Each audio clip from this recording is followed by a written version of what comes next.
Okay, yes. Reka ndabaramutse ndabipfurize kugira amahoro amagara meza n'amafaranga ni Homme du Changement ndi Nairobi. Naje kurondera abagenzi ubumenyi nzi ko bwofasha bene wacu b'abarundi. Siri tuba abandi bakoresha Facebook. Hajya bujya hari umurundi adafise Facebook. Afise telefone ya Android. None kwiyo twasanze yo kwinjiza amadolari atari make.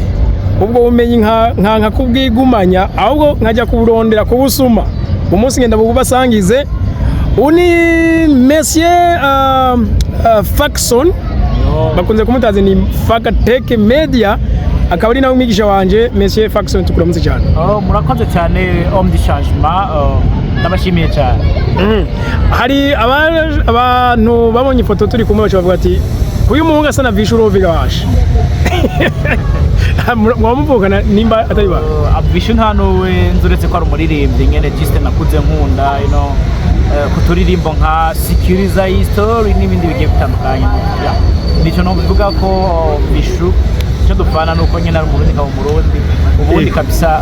nta kintu special dupfana kabisa. Aha turi i Nairobi n'aba bana bagenzi mubona bari nyuma yiwe abana usanga baje gukora ama content bashira ku mbuga zabo za Facebook za TikTok. Muri Kenya twasanze ni gihugu abantu bamaze kutusiga kubijanye n'imbuga. Mr Faxon wewe uri umuhatari cyangwa uri umunyabumenyi bwinshi kubijanye n'urubuga ahanini wa Facebook dukundira bari go tuvuga ko cyane kuko ari nago abarundi benshi bahurira. Nasanze dufate nka Facebook yaba twoyita nk'igisagara coba iri gisagara gisumba Bujumbura uko hahurira abantu benshi basumba bari muri Bujumbura. Faxon ni by'ukuri Burundi wese ibyo ushobora ko yinjiza amafaranga kuri amafaranga hanini ngira ni n'ayagaciro kose amarundi kuri Facebook. So kuri Facebook birashoboka neza cyane kwinjiza amafaranga kandi menshi cyane atubutse. Mbega iyo tuvuze ngo amafaranga y'agaciro naya abenshi bazi ko ari dollar kandi Facebook ntimba mu marundi ntimba mu manyarwanda ntimba mu makongomani ihemba mu mafaranga y'amadolari amadovize ugaheza ukayahindura amafaranga wifuza y'igice cyose. Uko bivuze ubwo gwaruka ruri nyuma yanje bako barabona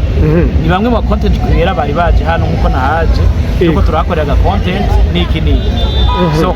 Facebook novuga kwihemba aba bose barana ko ari abana mugabo bako bakorera amafaranga kandi mwiza cyane. Abandi basaba ikaramu mama wa basaba isabune bamona ko baregeza y'imyaka 16 18 aho babirukana mu miryango basanzwe babaye mu makazagone y'ubuzima. Aho kantu ku muntu tari muri Kenya ntazi ko kabaho umugabo umwana akuje imyaka 18 cyane cyane ahejeje amashuri secondaire bavuga ati jya kurondera sohoka genda. Niko bimeze muri kino gihugu naratagaye mbere cyane ugenda hashika umwana akigeza ku myaka 18 abavyeyi bamufatira amafaranga y'amezi 3 y'inzu bakamuhereza n'agastock gatonya bagaheza akamubwira ati mwana twayitoye hariya genda winjira akinjira aya ni mezi yose asigaye ni kubabwira ko yagwaye bisanzwe cyangwa agomba kuja kubaramutsa ubundi ngongera muhira biba gisa nkaho ari kizira ahubwo mubaza mbega wakoze iki winjije iki niki woratira abavyeyi nawe wakoze dushobora kwa kundo cyangwa ngo urukwavu rurakura rukonka umwana evidama. Aha mugabo rero iruhande yuko nanjye nashitse ngaha ukanyigisha ukanyereka byinshi mbere nkanabona n'izindi mbuga ntarinzi yuko zibaho zihurirwaho n'abantu kandi zigahemba ku rubuga rwa Facebook. Imbere yuko utubwira ubwo rubuga nyezina reka tubane tumenye ugiye kubitubwira Faxon nyezina ninde kugira twumve background uyo muntu nkomenye we yabukuye. Faxon ni umwe mu banyeshure bize ibijyanye na informatique mugabo atirata ko amafaranga yakora muri informatique. Faxon ni umwe mu banyeshure ariko mugani hava ndabisigura. Faxon ni umwe mu banyeshure bize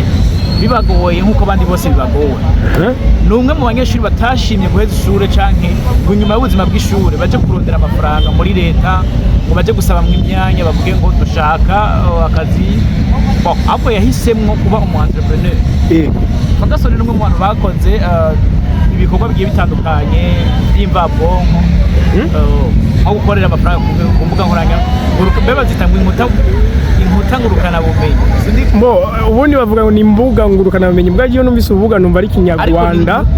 je navyise inkuta. Ni inkuta aho kandi bagashire mu mutwe ni inkuta kubera je nataka gukora amafaranga 2013 kuri izi nkuta 2013 cryptocurrency mu Burundi bitanguye kumenyekana 2013 ko mbona wewe ubona nge turi muri generation imwe ugiye wari mutoya ndi umwana mugabo juste ndashimira umwarimu yanyigishije ku ishure niga mu w'icumi yaramwarimu akunda kuvuga ati ntubona ibi byigwa two turabigisha sibyo bizobatungeje ejo ushobora gutungwa n'ibyo wowe uhisemo amahitamo yawe ashobora kugutunga gusumba amadiplome tubahereza hano ndakiyumvira ako kantu byatumye n'umudirekiteri wo ku ishure je nacenja kwiga aza kunsaba aho hantu kubera ibikorwa namukoreye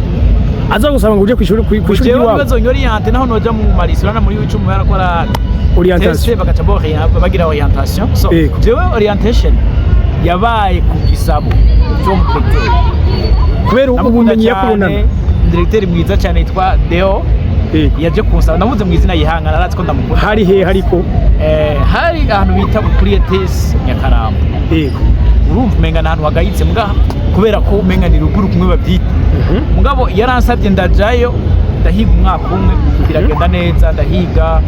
ndafasha abanyeshuri turafashanya mu bumenyi buke twari dufise tugiye turahabwa n'abarimu turafashanya ibintu biragenda neza ndahava ndabandanya kuri ETS Karera mugabo iyo background ngira ngo urumva uko byagiye biragenda no bibandanya ariko sino bimara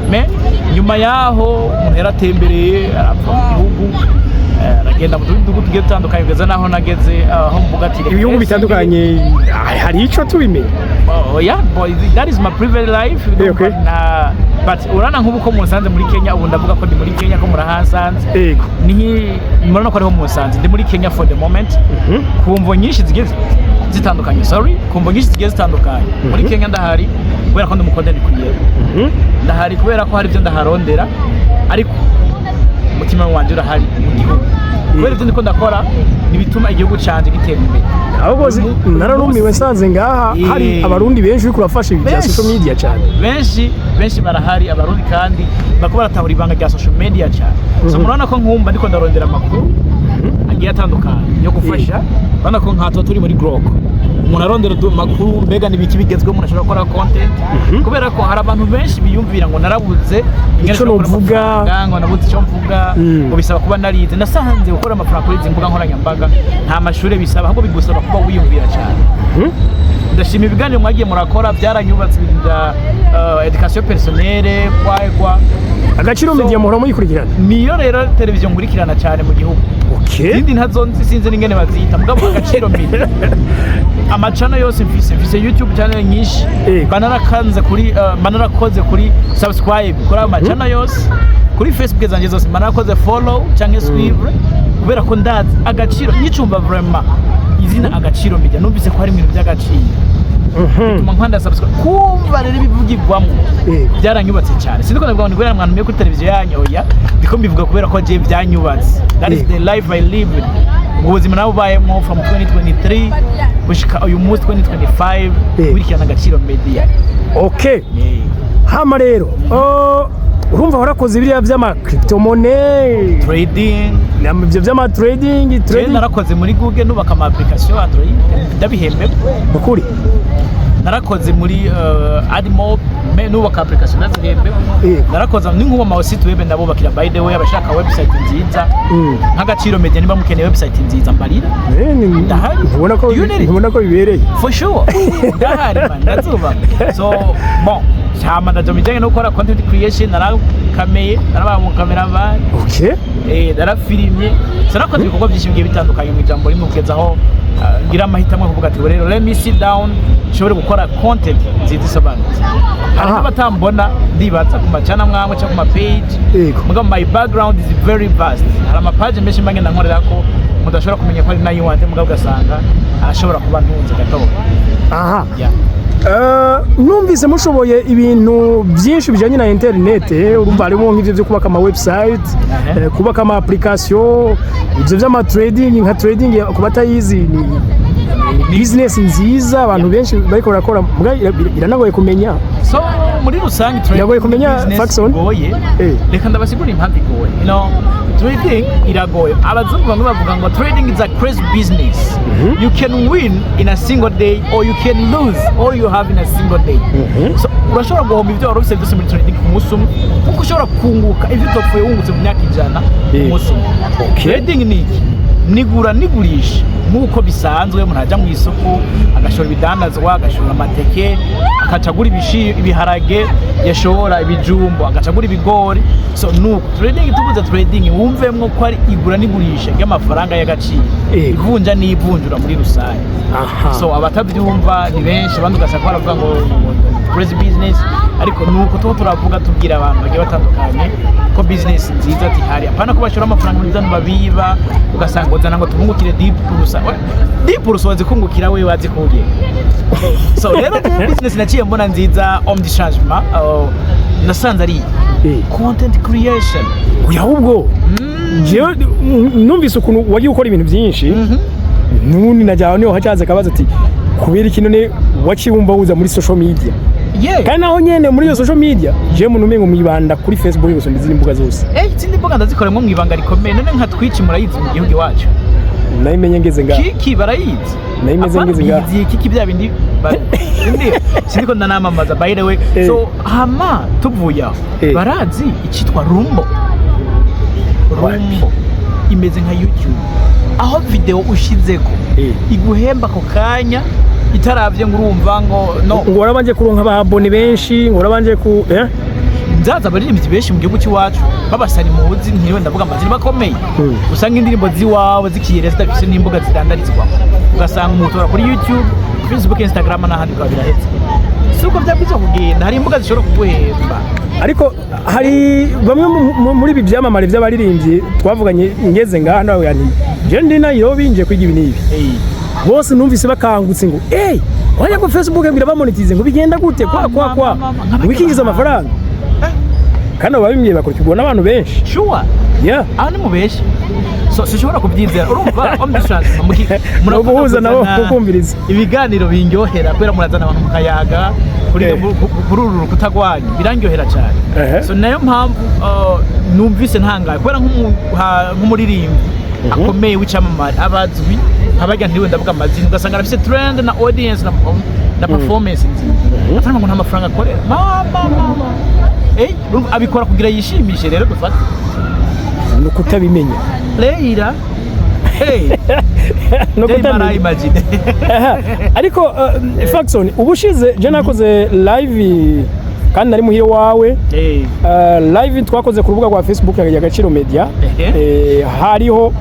ugwaruka gwinshi sinibo ndaberekana kuko bari benshi muga hariho babiri nashoye kwerekana. Umwe yari umumotari yaracambe urukoti ni casque, ubundi sinzi ivyo akora mugabo byaragaragaza ko bose babanje guhagarika imirimo baze kugira content bashira ku mbuga zabo baje kubandanya. Kubera ko bibaje abantu bose baninda bose mbona batundi wawe naho menguri papa wabo banyita papa kubijanye na content creation, kubera hari bamwe badafite ibikoresho bakoresha, hariho bamwe bafite ibikoresho mugabo batazi kubikoresha, hariho n'abandi mbuga zabo baba barakoze ibihano batarabimenya ingene bikorwa, bakaza ndabakosorere ndabakure ko amayere tunaturiya, nico gituma banyita papa bagaca baza arabagomba ndabaha ivyimviro bishasha. So rero ndabafasha umwe wese mu rugeza arimo kugira ngo ashobore kugira gute kuronka icakora. Nabonye muri yo live yari umuntu yavuze ngo wowe ngo muri ko murabesha ngo none kano umuntu aje ku telefone ubunyene hari no hanze y'igihugu bashaka muri bihugu biri muri sud ya Afrika. Yaje ku telefone ambye ati je numvise ngo Facebook irahemba nkacamo n'ukuntu ikoraniye k'abantu benshi, je numvise umengo murabesha. So nta kubesha kuba kuri akarorero ka hafi era none nk'ubu iyi ni NXU, reka ndabereke nka NXU gusa canke yuko yindwi imwe gusa iyi ni indwi imwe none nimba indwi imwe ariko $800 $680 nkako kuno kwezi ni misi 10 aya nayo amajana ane ngaya nzokwakira Roveni kombe uno wiri aya nayo nzorisha no wiri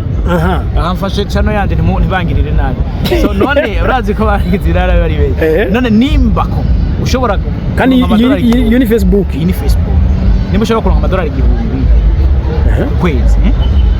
bibiri atacho washoye nta gitoki washoye n'umutahe n'umunwa gusa nkeswe umuririmbyi wasanzwe afise n'ibikorwa bigenda bikarabwa bigakundwa mugaza ngo nta na cumi akora guys ntibasubire kumpenda barayakorera ahubwo nibaza ko atagomba kubabwira oya birashoboka ntawo menya ahubwo hari akantu kari mu Barundi katari keza ko kutasangizanya ubumenyi muri make uko biri kose abantu bumvise ibi bo kwipfuza gusaba byinshi bijanye n'insiguro mbega ngo abufasha ubafasha bigenze gute icambere ngo uri muri Kenya hari abari za South Africa za Zambia mu Burundi henshi birashoboka kubafasha mutari kumwe birashoboka cyane kubera icyo twita account management murashobora ko managingira ama account yawe meme na mu mutari kumwe akarorero araguha Facebook akakugira mu admin mukamukorera ibyo yokoze ikigira kabiri turafasha uwo ari we wese aja tugana n'abafise ibihano turafasha kubikurako ibintu bikagenda neza mwari mubonye hakarorero ko arabaye akarotare gatoya bivanye nuko imyanya yo muri kino kibanza yesa n'irarengana tunko bitinya kubivuga ibi muri kino gihugu kwera bazi ko content creator ari benshi ntibaza bakwirukana ngo bakubita inkoni baranuka umuntu abijejwe ati genda umubwire ko amasaha yarenze ati nyarutsa ubisa abandi bajana n'umwanya cyane nibaza ko umwanya ukura turegangira abahanzi ikindi gihe muzodukoresha ibiganiro dushobora gusigurira bene wacu bashobora kumenya mbega kubera ikabande ko barakorera amafaranga aho hirya kandi ari ibintu menga ntibyari byumvikana mugabo akantu gatungira mu nkundi mukagenda musiguye hariho twe ku ma YouTube imboga z'iyamboga iyo bishitse twahembwa ziratanga amatagisi Facebook na nyine yatanga tagisi Facebook yitanga ni tagisi rigoye kuronka kubera ko nk'abantu bari hari iwacu mu gihugu iwacu mu Burundi kubera ko yes ndiko ndavuga mu bihugu by'iwacu Rwanda Kongo n'Uburundi ibyo bihugu byinshi usanga ataburyo bwo gutanga mu itagisi biri digital bifise bigaca bigorana bigaca bisaba izindi nguva nico gituma umuntu abaje kwinsta rino mugabo ivyo worosho kubafasha bitandukanye neto bakakwandikira amanitse sikone ibyo barabigusabye zumbarira ndafasha aha ku kandi gato nubwo nabonye umwanya uturega kubera ahantu turiko turakorera umuntu adafise page afise konte cyonyene birashoboka ko nawe umufasha umuntu afise page arafashwa umuntu afise profile yarahinduye professional dashboard arafashwa bose wese arafashwa sinaberetse nk'ubu akanaga page kamwe hari ama profile menshi bise ngaha mpemba yiwanje apana kuvuga ngo nayabandi kumbe ufise imbuga nyinshi yes akaba ari nayabandi so reka mbasigurira akantu kamwe mu kurangiza Facebook cyangwa ikindi izi mbuga nkoranyambaga ni source de revenue ni kuko ushobora gusanga umuntu umudandaza ugasanga kandi n'umurimi mworozi urumva ko ibyo bintu bishobora gufatikanya kugira cyane imwe mvugira kwibi niyo mvugira kwibi niyo mvugira ko bijya nakosa ririmo none nimba ndabizi mu ruzo ndimi zose amadomeni yose nizanze ugasanga hamwe ndazi bijanye n'uburimyi n'ubworozi handi ugasanga ndazi bijanye no gukamera ndazi bijanye no gufotora bon cyanda byigisha byose ama ubishimye hana hari agashobora kugira hero okay gutora mu byashaka okay bagenzi rero kuri kino kiganiro kugira ngo ntituze kwitaba ama telefone y'abantu benshi ndisiri ko ari benshi baza kuyagira ndaza kugira groupe ya WhatsApp ndaza kwishira muri commentaire y'iki kiganiro abantu muze kuyinjirako kandi nibaze ko atavyanka aho ndi naje umwanya sikirenga kwishura umuntu umwe ibyo hava binanira nuko rero abamukina ndazi ko baza kuba benshi kubera ko naje ubuhinga nasanze sije nyine nabukeneye uretse je ko niyunguruje nkanashika ngaho ariko ni benshi bavyumvise bifata nk'akaryo bikabafasha benshi kuva mu bukene zugwaruka gwinshi rw'amarunyandikira ngo barabuze aho bahera ngo nibabone ico bokora ubwo urabafashije kandi birirwa ku ma social media hariyo n'abafite ama visibility manini harakajamo kurangiza babwira akajambo kurangiza no babwira marakazi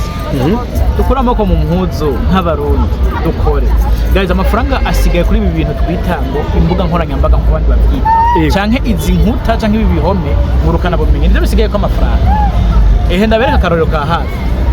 kera umuntu yararima akorora bikamuhira mugabo uyu munsi tugiye gukura mu kinjana usanga nta ho kurima bahagize amazu rero wo kudashoboye kurima ukaba wari ibyo yize wabirihiye n'amafaranga bikakuziba fata nimba ushoboye kubivuga ubibwira abantu nimba uri umukomediye kina komedi abandi babibone nimba uzi kuririmba ndimbo bishire ahabona iyo mpano mbega iyo bavuze ngo italent Imana yaduhaye niki italent Imana yaduhaye niki cyose ushoboye gukora gikoreshe neza ibintu bigende neza nawe utangwa kubika amafaranga ntiturabatunze ahubwo nuko tuko dupambana mu turongo ubutunzi nuko ariko kandi bagenzi ntimuze kwibaza rero kujya ku mashuri twarisha amafaranga ikintu cyose uzi ko ari icy'agaciro cyo ndakunda kukivuga kigukigwa ikindi kintu cy'agaciro ubumenyi bukeneye izo mbuga zawe ushaka ko ziba monetize arabigufasha ariko kandi ndisuri ko arihisha ariko ibi reka kabe ni kavuna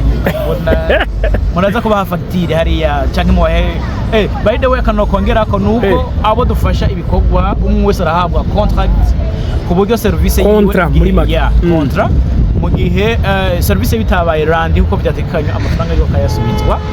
hama mu gihe baye ikibazo runaka bivuye kuri we urumva nothing to ask byo murabizi shimye kukavuga ari wese uzabumva bagize gutari ko ndashima Imana ko kuva ntanguye ibikorwa by'ama management n'ibindi byo gufasha abantu bagiye batandukanye harabasanga muhira murabona ko nta munsi ntakira nk'abantu 15 babaye bake ni bane mugabo bose nta numwe araza yidoga ngo urumva ngo service yanyu yabaye randi jise turafashanya urabizi no gufashanya nuko turabakunda cyane kino gigano mu gisangize bagenzi inshuti n'abagenzi ni muri diaspora urafisa bose ziwanyu ukeneye ko bava mu bukene bibasangize nimba uri mu Burundi naho hari n'uwatembereye mugabo akeneye kubikora kuko dufise amasaha 24 nawe yakora yose kandi nawe yaryama yose niho ubura n'iminota 10-20 ugira yo kubikora nawe ukinjiriza ukadonka ni reveni duzohure mu biganiro by'ubutaha bye bye.